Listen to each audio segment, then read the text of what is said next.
Nuestra clase del día de hoy en civil corresponde a la acción indemnizatoria, que la vamos a tratar principalmente desde el punto de vista contractual.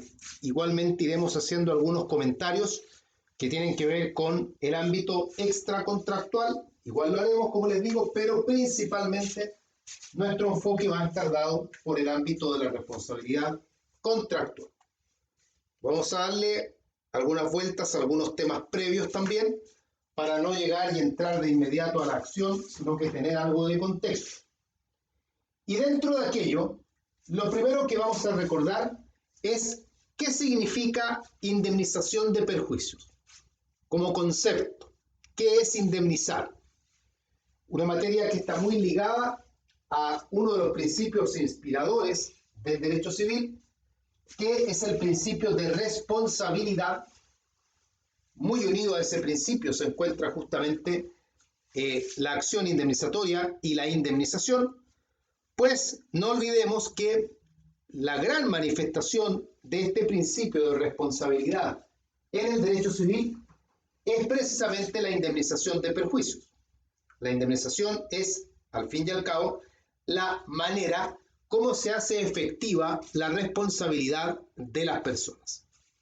Indemnización es una expresión que viene del latín indemne, que significa sin daño. De tal forma que así como nosotros la entendemos, la idea de la indemnización es dejar a la víctima como si la víctima no hubiese sufrido ningún daño. O sea, una finalidad eminentemente reparatoria. Le hemos causado un daño a Juan. Ese daño está avaluado en 1.000.000 de pesos. La indemnización va a comprender el pago de 1.000.000 de pesos con la finalidad de que Juan quede como si no hubiese sufrido ese daño. Así entonces, como concepto, podemos decir que la indemnización es la obligación que tiene aquel que ha causado un daño, la obligación que tiene aquel que ha causado un daño de repararlo mediante el pago de una suma de dinero, de repararlo mediante el pago de una suma de dinero. Es decir, a través de la indemnización lo que se persigue es, como lo dice la definición, reparar un daño que se ha causado. Y esa reparación tiene como contenido el pago de una suma de dinero. Esa reparación tiene como contenido el pago de una suma de dinero. Eso entonces en términos de lo que es la indemnización de perjuicios. Vamos a incorporar algunos elementos más. No es solo esto, pero esto, como les digo, es para empezar a conversar sobre esta materia. Bien, eso entonces como concepto de indemnización. Veamos siempre respecto a la indemnización algunas características de la indemnización. Vamos viendo. Número 1, la indemnización es una obligación de daño. Es importante esto porque la indemnización en sí misma es una obligación. Tiene la estructura propia de toda obligación, es decir, vamos a tener un acreedor y un deudor. Y dentro de las distintas clasificaciones, la indemnización es una obligación de dar. Eso entonces como primera característica. Ojo, que hay una sola excepción, no quiero hablar tan radicalmente, pero hay una excepción importante respecto a este punto, y es que la indemnización podría consistir en hacer algo o en no hacer algo, podría consistir en hacer algo o en no hacer algo, cuando se trata de la cláusula penal. Es decir, cuando lo que hemos determinado como indemnización es una cláusula penal, como ustedes bien saben, porque esto lo conversamos en clases anteriores, La cláusula penal puede consistir en dar, pero también puede consistir en hacer y en no hacer. Por lo tanto, ahí se podría dar entonces la posibilidad de que la indemnización en ese caso no sea obligación de dar, pero generalmente es obligación de dar. Segunda característica, la indemnización consiste en el pago de una suma de dinero. La forma de materializar la indemnización es pagando una suma de dinero. Esta suma se va a determinar de acuerdo a los mecanismos que el legislador entrega para evaluar los perjuicios. Y así entonces los perjuicios se podrían evaluar judicialmente, que por lo demás esa es la regla general, pero podrían también evaluarse legalmente. Esto sucede en el caso de los intereses, o bien podrían evaluarse por las partes. Esto último es donde cabría precisamente la cláusula penal. Hay que advertir, para ser coherente con lo que hemos hablado, que si bien es cierto, estamos planteando como característica que la indemnización es el pago de una suma de dinero, podría ocurrir que la indemnización consista en otras prestaciones, por ejemplo, dar otras cosas, o bien hacer o no hacer algo, pero todo esto sucederá solo cuando exista la figura de la cláusula penal. Estamos viendo cómo la cláusula penal puede romper muchas de estas reglas generales, pero de no ser así, la indemnización es generalmente el pago de una suma de dinero. Una tercera característica de la indemnización es que debe existir daño. Debe existir daño. Lo que se indemniza es el daño que se ha causado. Lo que se indemniza es la idea de indemnizar, mejor dicho, es reparar el daño que se ha causado. De hecho, pueden agregar aquí otra característica que la pueden tratar separadamente, y es que la indemnización en el sistema chileno es principalmente reparatoria. Lo que quiere decir que la finalidad de la indemnización es reparar, valga la redundancia, el daño que hemos causado. Por lo mismo, entonces, tiene que haber daño, porque si no hubiese daño, no habría nada que reparar. El daño puede ser de distintas índoles, puede ser daño patrimonial, podría ser daño moral también. El punto está en que el daño debe existir para justificar con la existencia de ese daño que proceda la indemnización de perjuicios. Todo esto, repito, porque en nuestro sistema jurídico la indemnización es concebida como una figura eminentemente reparatoria. Ahora bien, tal como se ha señalado previamente, hay un caso en que puede haber indemnización sin que haya daño. Hay un caso en que no se debe justificar la existencia del daño para que proceda la indemnización. Y ese caso es, nuevamente, la cláusula penal. Cuando existe cláusula penal, no se necesita que haya daño, sino que ahí basta con el incumplimiento para dar paso a la cláusula penal. Y esto se debe, cuidado con esto porque es importante y hay que relacionarlo con todo lo que hemos conversado, a que cuando existe cláusula penal, la doctrina sostiene que en ese caso la indemnización, en realidad, más que ser reparatoria, la indemnización es punitiva. Es decir, se trata de un caso en que la indemnización sirve para castigar una conducta.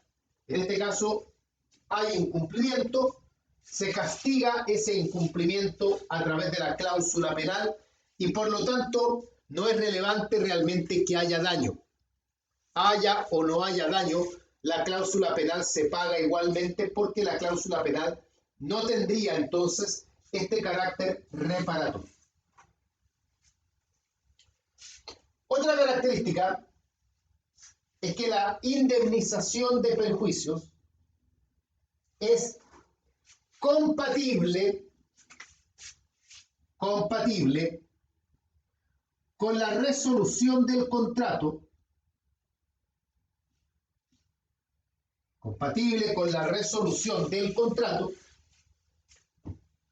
y también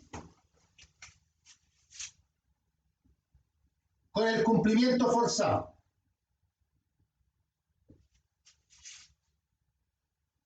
O sea, se puede pedir la resolución con indemnización de perjuicios o se puede pedir la ejecución forzada con indemnización de perjuicios. No es que haya que elegir entonces. Se pide una junto con la otra. Lo que no es compatible, pero no es tema de hoy porque es otra materia, lo que no es compatible es pedir la resolución junto con la ejecución forzada. Eso no se puede porque son dos caminos que son contradictorios uno y otro. Pero sí pedir resolución con indemnización de perjuicios o bien pedir ejecución forzada con indemnización de perjuicios. Otra característica. El origen de la indemnización está dada por el incumplimiento o por la comisión de un hecho ilícito.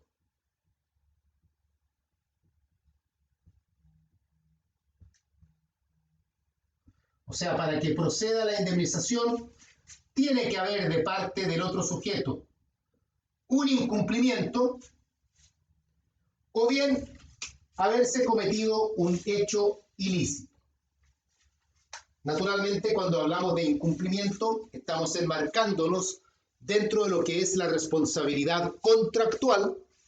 En cambio, al hablarse de hecho ilícito, estamos comprendiendo en ese caso a la responsabilidad extracontractual.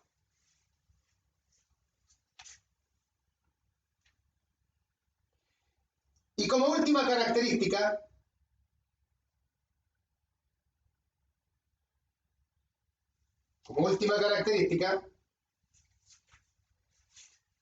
y esto lo dijimos al principio, a través de la indemnización de perjuicios se materializa el principio de responsabilidad.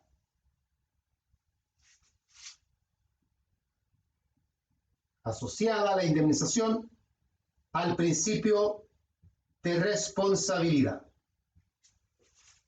De hecho, la manera como se hace efectiva la responsabilidad civil es justamente a través de la indemnización de perjuicios. Estas son entonces las principales características de la indemnización de perjuicios. No son las únicas, desde luego, hay otras también, pero estas son las que estamos calificando como las principales características. ¿Alguna duda sobre esto? ¿Alguna pregunta? ¿Algún comentario? Voy a sacar la foto mientras tanto para subírselas ahí al grupo y ustedes me dicen mientras tanto si alguien tiene alguna cosa que preguntar o algo que decir. Ustedes me comentan. Sacar la foto mientras.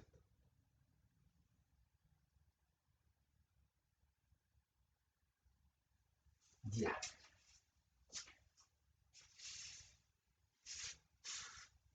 A ver, vamos bien. No veo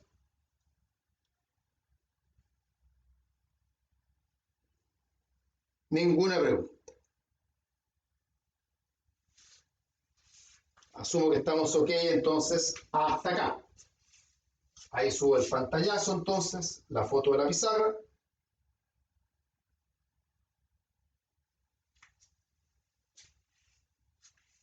Ya estamos listos. Continuamos. Tenemos ya lo que es la indemnización de perjuicios. Tenemos también sus principales características. Sigamos.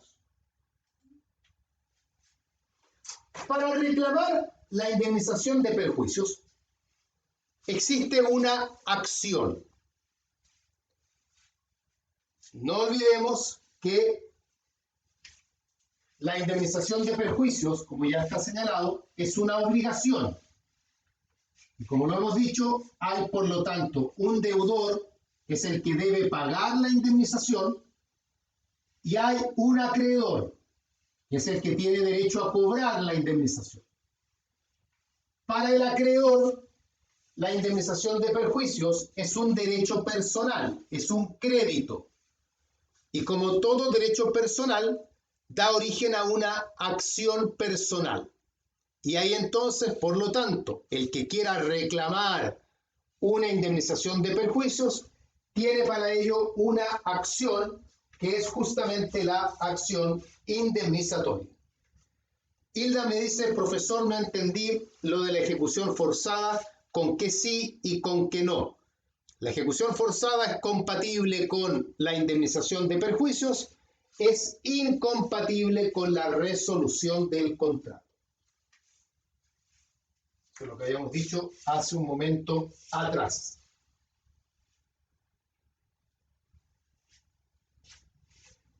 Bien, sigamos. Tenemos entonces la acción indemnizatoria que, insisto, es la acción que tendrá el titular de la indemnización de perjuicios para, a través de esta acción, reclamar justamente dicha indemnización. Esta acción indemnizatoria, ¿qué características tiene? Es decir, en este caso, no estamos hablando de las características de la indemnización de perjuicios, sino que vamos a hablar ahora de las características que tiene la acción indemnizatoria.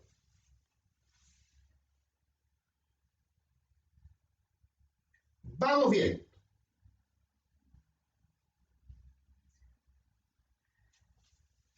Primera característica.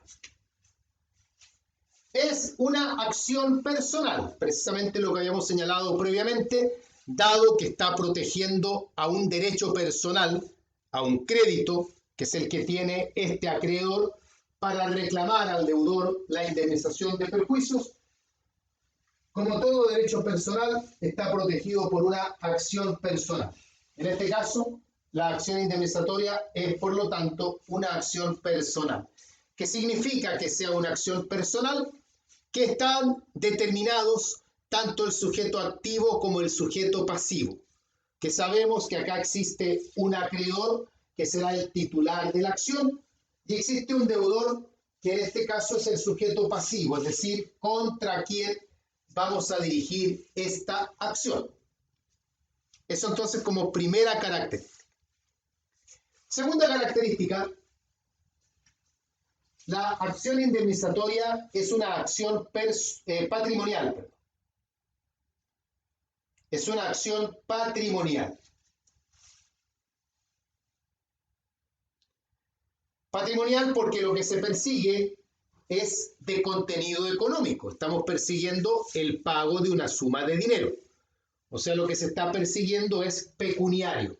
Y eso hace que la acción tenga entonces la característica de ser patrimonial. Como colocamos ahí, el centro de atención de la acción es netamente económico. Es muy importante recordar que se trata de una acción patrimonial porque todas las acciones patrimoniales vienen acompañadas de un grupo de características que les son inherentes. Y esto no tiene que ver solo con la acción indemnizatoria, sino que toda vez que ustedes se encuentren con alguna acción que sea patrimonial, por el hecho de ser patrimonial, va a tener además las siguientes características. Por ser patrimonial, es además transferible.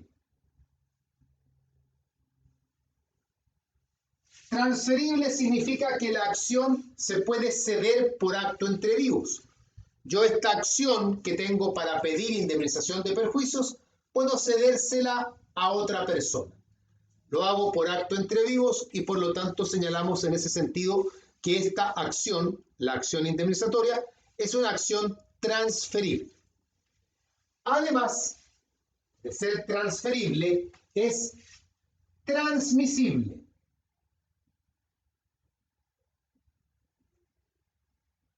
Transmisible, la palabra transmisible y todos sus derivados hacen fe de sucesión por causa de muerte. Por lo tanto, al señalar que esta acción es una acción transmisible, lo que queremos decir es que si el titular de la acción muere, los herederos pueden intentar la acción. O sea, la acción va a pasar a los herederos. Es una acción que se puede transmitir, es por lo tanto transmisible. Otra característica inherente al hecho de ser patrimonial es que se trata de una acción renunciable.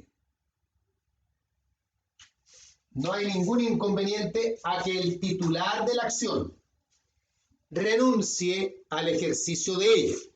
Solo el titular, solo quien tiene la acción puede renunciar a la acción. Esto es el sentido común, por lo menos. La renuncia puede ser expresa, puede ser tácita, etc. Eso se rige, digamos, por las reglas generales de toda declaración de voluntad. Y de todas maneras, esta renuncia se ampara también por el artículo 12 del Código Civil, que está en el título preliminar y que se refiere precisamente a la renunciabilidad de los derechos. A menos que estuviese prohibido renunciar a ellos, no es el caso de la acción indemnizatoria, por lo tanto el titular podría renunciar al ejercicio de esta acción. Y como cuarta característica propia de una acción patrimonial, es una acción prescriptible. Es decir, se tiene que intentar dentro de un determinado espacio de tiempo, puesto que si ese tiempo transcurre sin que hayamos ejercido la acción, va a operar la prescripción. En este caso, para determinar el plazo de prescripción que tiene la acción indemnizatoria, hay que distinguir entre la acción indemnizatoria contractual y la extracontractual. Materia contractual, materia extracontractual. En materia contractual, el código en realidad no se refiere a la prescripción de forma específica de la acción indemnizatoria contractual. Por lo tanto, se aplican las reglas generales, lo que significa que la acción va a prescribir en un plazo de 5 años. Prescribe en 5 años, lo que se cuentan desde el incumplimiento. Acción indemnizatoria contractual, 5 años contados desde el incumplimiento. La extracontractual, en cambio, sí tiene plazo especial señalado por la ley. Al respecto, el artículo 2332. 2332. ¿Qué dice? Lo leo.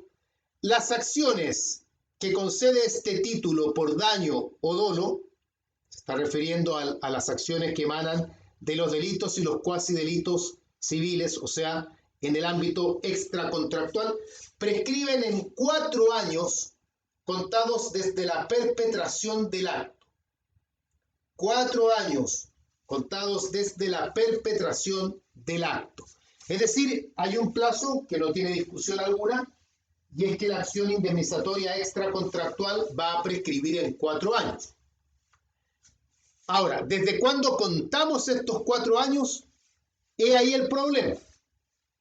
Porque aun cuando de la lectura del artículo puede sonar bastante sensato, bastante sencillo, 4 años desde la perpetración del acto, esto ha dado lugar a que la doctrina discuta lo siguiente. Para la mayoría, hablar de 4 años desde la perpetración del acto significan 4 años que se cuentan desde que se haya cometido el hecho ilícito. A mí, María me pegó con un palo en la cabeza y yo quiero reclamar una indemnización por los daños que he sufrido. Son 4 años que se van a contar desde el momento en que María me haya pegado el palo en la cabeza. La perpetración del acto apuntaría entonces al momento en que ha ocurrido el hecho ilícito. Pero en la actualidad, algunos autores, entre los cuales se encuentra Pablo Rodríguez, Hugo Rosende, señalan que los 4 años deben contarse desde que se verifica el daño, desde que la persona sufre el daño, desde que la persona se percata de que ha sufrido daño. Todo esto porque se ha demostrado que muchas veces ocurre el hecho ilícito, pero la víctima no se da cuenta de haber sufrido daño todavía. Un golpe en la cabeza que, además de causarme dolor, yo digo, bueno, María me pegó un palo en la cabeza, pero más allá del dolor de cabeza que tuve y que ya se me pasó, al parecer no tengo ningún otro daño. Sin embargo, con el tiempo se descubre que el golpe en la cabeza me causó una hemorragia cerebral y por lo tanto yo sí sufrí daño. Sin embargo, es posible que esto yo lo advierta muchos años después y cuando pretenda intentar la acción, me encuentre con que la acción ya estaría prescrita si es que contamos los 4 años desde que ocurrió el hecho. ¿Por qué no demandé antes? Bueno, no demandé antes porque antes no me había dado cuenta de que tenía un daño. Por lo tanto, hay autores que proponen que para evitar esta problemática, los 4 años debieran contarse desde que se ha sufrido el daño. Son opiniones doctrinarias, ya parece más sensato seguir la primera teoría, que los 4 años se van a contar desde el momento en que haya ocurrido el hecho. Pero, insisto, son teorías, son doctrinas, no está de más saber. Estas 4 características que hemos señalado, transferible, transmisible, renunciable, prescriptible, son características inherentes a la gran mayoría de las acciones patrimoniales. En el caso que nos interesa hoy, que es la acción indemnizatoria es patrimonial y tiene por lo tanto estas 4 características que hemos señalado.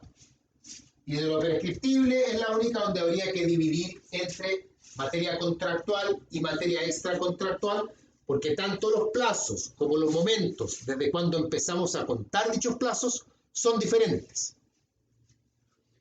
Otra característica, la tercera característica, voy a recapitular. Características de la acción indemnizatoria. Número 1 es personal. Número 2 es patrimonial, dentro de lo cual venían estas otras características. Número 3.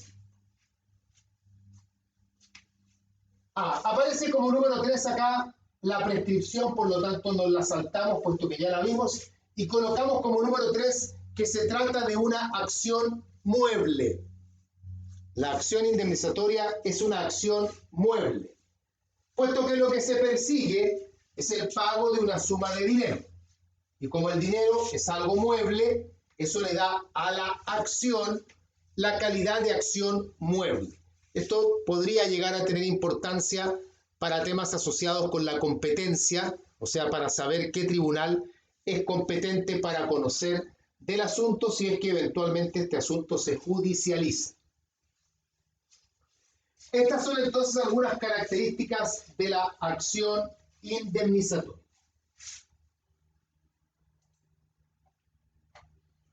Continuemos. Voy a tocar un tema que no está en el PowerPoint. Ojo. ¿Quién es el sujeto activo en la acción indemnizatoria? O sea, ¿quién es el titular de esta acción? ¿Quién es el sujeto activo?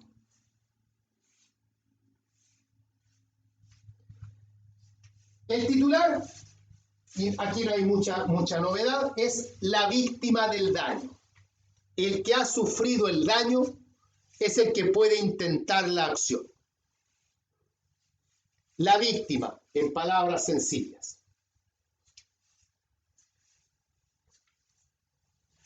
No perdamos de vista que para determinar quién es la víctima, tenemos en el fondo que observar a las personas que han sufrido daño en alguno de sus intereses jurídicos. Y lo digo ¿por qué? Vamos a colocar un ejemplo para que me entiendan. Imaginen que yo vivo en una casa que tomé en arriendo. O sea, yo soy arrendatario. Y resulta que un conductor de vehículo que viene manejando en estado de ebriedad por la calle pierde el control de su auto y choca contra mi casa. Bota la reja de entrada de la casa y el auto atraviesa la pared donde se encuentra el living y arrasa con la mitad del living. Bota ventanales, televisor, pared, la mesa de centro. Todos esos daños causan. Tenemos derecho a reclamar una indemnización de perjuicios. ¿Quién reclama la indemnización? ¿Quién es la víctima?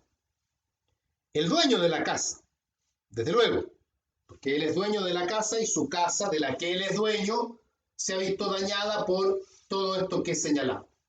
Pero no solamente él, porque yo, en calidad de arrendatario, también me he visto dañado. Es cierto que la casa no es mía, pero independiente de aquello, yo estoy aprovechando el uso y el goce de la casa, y esos derechos que yo tengo, que me los ha dado el contrato de arriendo, también se han visto violentados por este hecho.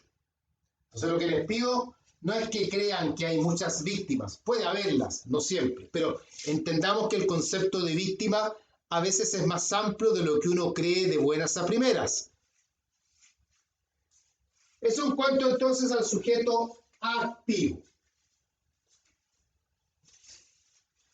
Sujeto pasivo, o sea, ¿contra quién dirigimos la acción? ¿Contra quién dirigimos la acción? En otras palabras, ¿quién tiene que indemnizar? El sujeto pasivo es, y aquí lo mejor es distinguir entre materia contractual y extracontractual. En materia contractual, el sujeto pasivo es el otro contratante, el contratante que ha incumplido. Él es el sujeto pasivo.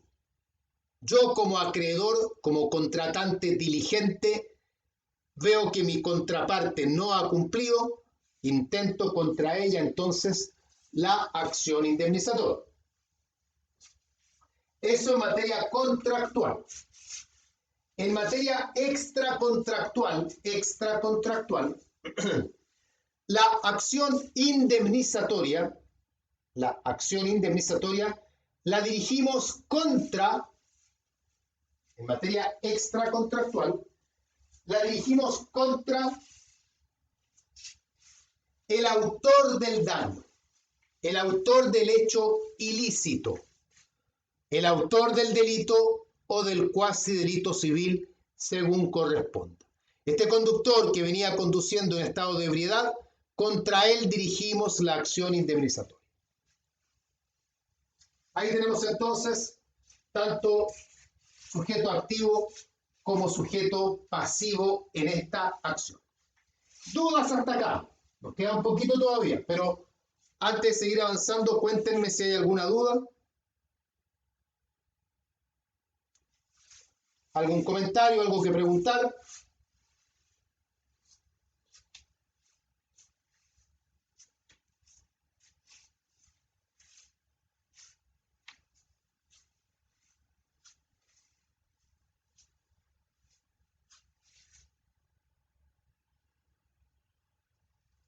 No hay dudas, no hay preguntas. Vi que Hilda había escrito algo, pero después lo borró.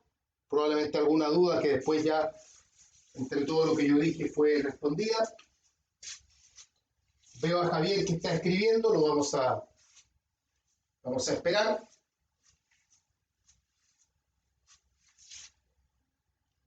Y los demás, si tienen alguna duda, me escriben, también me dicen.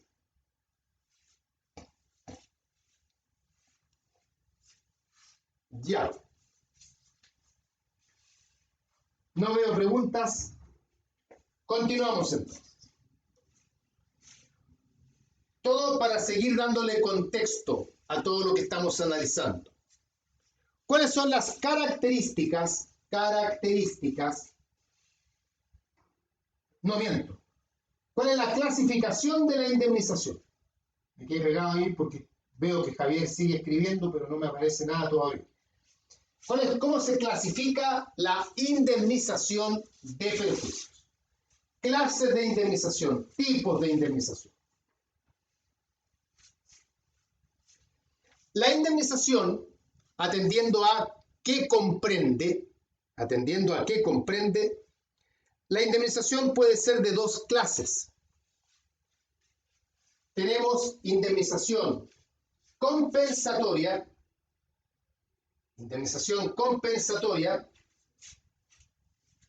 y la indemnización moratoria. Compensatoria y moratoria. La indemnización compensatoria es aquella que corresponde al objeto de la obligación. La compensatoria reemplaza al objeto de la obligación. Pedro me tenía que entregar el caballo ganador del derbi, pero por culpa de Pedro el caballo murió. Me tendrá entonces que pagar el valor del caballo. Y ese pagar el valor del caballo es la indemnización compensatoria. Compensa, reemplaza al objeto de la obligación. Esa es la compensatoria. La indemnización moratoria es la que corresponde por el retardo. Por el retardo en el cumplimiento de la obligación. Yo compré un auto porque necesito desde el 1 de noviembre ir a trabajar y para ello requiero un auto. Entonces yo a principios de octubre le compré un auto a Felipe. Y en el contrato se señalaba que Felipe tenía que entregar el auto dentro del mes de octubre. Sin embargo, Felipe no cumplió y me entregó el auto hoy. Estamos a 16 de noviembre. Y yo le digo a Felipe, mira Felipe, está bien que me hayas entregado el auto, pero como tú te demoraste 15 días en entregarme el auto, yo de esos 15 días, 10 días tuve que ir a trabajar. Y como no tenía auto, esos 10 días tuve que irme y volver en taxi. Y cada día el trayecto de ida y de regreso me salió 30.000 pesos. 30.000 pesos por 10 días suman 300.000 pesos. Y eso yo lo voy a reclamar como indemnización, en este caso indemnización moratoria, porque son perjuicios que yo he sufrido producto del retardo en el cumplimiento de la obligación. Me entregó el auto, perfecto, el auto viene en óptimas condiciones, pero como hubo un retraso que a mí me terminó generando perjuicios por 300.000 pesos, yo voy a perseguir que se me indemnicen esos perjuicios y esos están, en este caso, valorados por 300.000 pesos, demostrándose que, insisto, yo gasté durante 10 días, cada día 30.000 pesos en taxi. No habría gastado en taxi si el auto se me hubiese entregado oportunamente. Esa es entonces la indemnización compensatoria por un lado y moratoria por otro. Cabe destacar que ambas indemnizaciones, son compatibles. No es que haya que elegir. Si se dan los supuestos para ambos, se puede pedir tanto indemnización compensatoria como indemnización moratoria. Bien, ¿dudas en esto?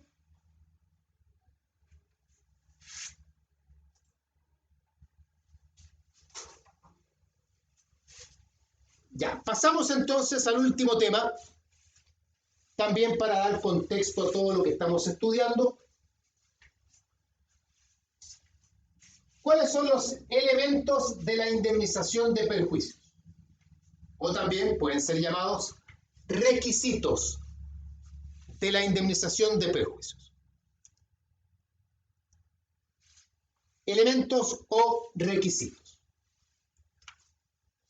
Tenemos que distinguir acá, y esto ojo porque en el PowerPoint no está de la forma que yo lo voy a ver ahora, así que pongan atención. Tenemos que distinguir entre responsabilidad contractual y extracontractual, puesto que los requisitos no son los mismos en una y en otra. Contractual y extracontractual. En materia contractual, los requisitos o elementos de la indemnización son los que están en el PowerPoint. Es decir, incumplimiento, imputabilidad, daño, mora, nexo causal, incumplimiento, imputabilidad, daño, mora, nexo causal. Esos son los requisitos o elementos de la indemnización de perjuicios en materia contractual. En materia extracontractual, los elementos o requisitos son los siguientes.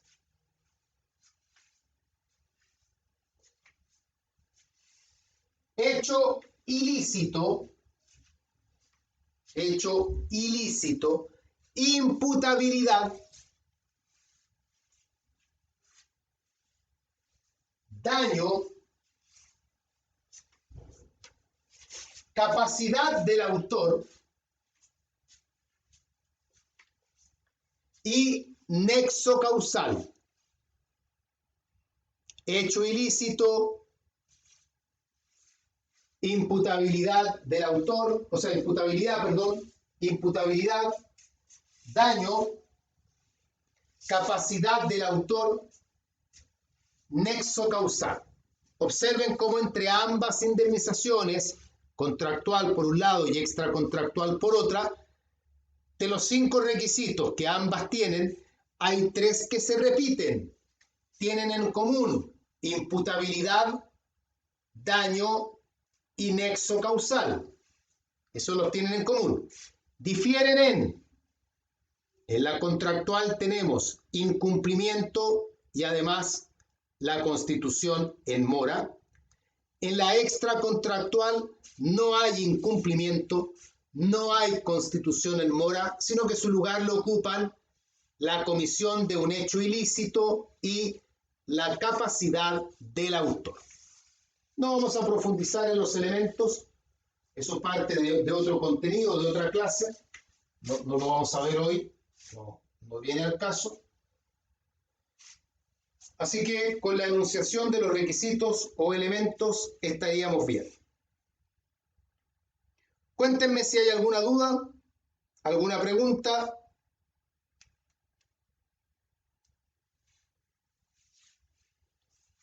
Mañana nos corresponde hablar de la interpretación.